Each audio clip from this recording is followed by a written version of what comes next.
تیرے اس 1000 روپے پہ اب کوئی نوجوان یہ نہ سوچے میں نے تو اپنے کو بڑی مشکل سے روکا ہوا ہے، یہ مولوی مجھے ہتھے سے اکھاڑ رہا ہے، اب مجھے سارے پیسے اماں ابے کو دینے پڑیں گے۔ نہیں، مولوی نہیں کہہ رہا، یہ پیغمبر خدا کہہ رہے ہیں، یہ دین مصطفیٰ کہہ رہا ہے، یہ قرآن خدا کہہ رہا ہے۔ کہا سب سے پہلا حق کس کا ہے؟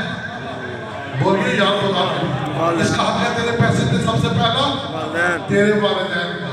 کہا اس کے بعد اس 1000 روپے میں سے جو باقی ہے تیرے والدین سے بچتے ہیں، وہ حق ہے تیرا، تیری بیوی کا اور تیری اولاد کا۔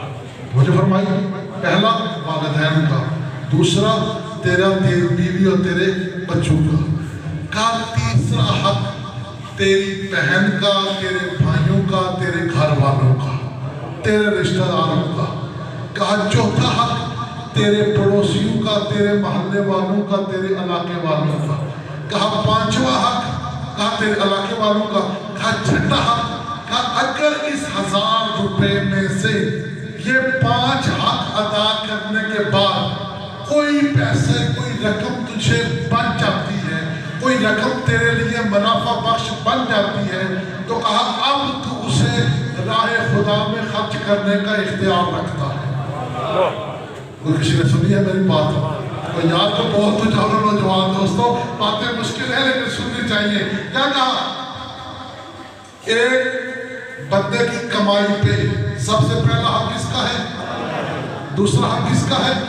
اپنا اور اپنے اہل و عیال کا۔ تیسرا حق کس کا ہے؟ اپنے بہن بھائیوں کا اور اپنے رشتہ داروں کا۔ چوتھا حق کس کا ہے؟ پڑوسیوں کا اور محلے والوں کا۔ چھٹا حق کس کا ہے؟ پھر راہ خدا میں، چاہے تو مسجد میں دے، چاہے تو مدرسے میں دے، چاہے تو کسی فلاحی کام میں خرچ کر دے۔ اب مجھے انصاف سے بتائیے گا، اگر اسلامی معاشرہ، اگر ہم اس لودرے میں، اس محلے میں، ہم میں سے ہر کوئی اس حدیث پہ عمل کر لے، کیا کوئی غریب رہ جائے گا؟ کیا کوئی بھوکا سوئے گا؟ کیا کوئی کسی کا حق مار سکے گا؟ میرے بھائیوں، بس یہ دین سے دوری کا نتیجہ ہے، ہمیں دین کو سمجھنا ہے۔ اب آپ کے والدین کی باتیں کی ہیں، ذرا حسنین کی والدہ کی بات نہ سناؤں تو جب ہمارے سے بس آگے صاحب وقت ختم ہوا جاتا ہے، ایک کا ایک جملہ میں نے کہا ہے تو سنا دیتا ہوں۔ کہا کہ امیر شام کا دربار ہے، امیر شام کے دربار میں اس نے حسن مولا کو دعوت دی۔ دعوت دینے سے پہلے مجھے حدیث یاد رہے گی جو میں نے سنائی ہے کہ دونوں فرشتے کب مصروف ہوتے ہیں؟